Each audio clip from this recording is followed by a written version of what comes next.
జై తెలంగాణ. ఈ ప్రభుత్వం కేవలం ప్రజల్ని రైతుల్ని ఇబ్బంది పెట్టడం తప్ప మరొక దృష్టి లేకుండా పనిచేస్తున్నటువంటి సందర్భాన్ని చూస్తున్నాం.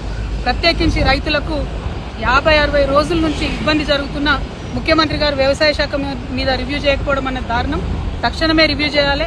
మిగతా కళ్ళల్లో ఉన్నటువంటి వడ్లన్నీ కొనాలి, ఖచ్చితంగా జొన్నలు కొనాలి, పొద్దుతిరుగుడు పువ్వు కొనాలి. అందరూ రైతులు కూడా ఇబ్బందుల్లో ఉన్నారు. యూరియా దొరకనటువంటి పరిస్థితి ఉన్నది. మరి రైతు ఏడ్చిన రాజ్యం బాగుపడదని అంటారు. ఆ విషయం గమనించాలి. తెలంగాణ రాష్ట్రంలో రైతులు పండించినటువంటి పంటకు తగినటువంటి విలువ లేనటువంటి పరిస్థితి ఉంది.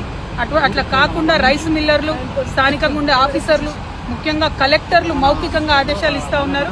కొన్నటువంటి ప్రతి రైస్ ని కూడా, ప్రతి వరిని కూడా వడ్లను గ్రేడ్ ఏ కాకుండా మరి నాన్ గ్రేడ్ కింద కొంటున్నారు. దానివల్ల రైతులకు అపారమైనటువంటి నష్టం జరుగుతుంది. కాబట్టి అట్లా జరగకుండా మరి నిర్మూలించాలని చెప్పి మేము డిమాండ్ చేస్తున్నాం. జై తెలంగాణ.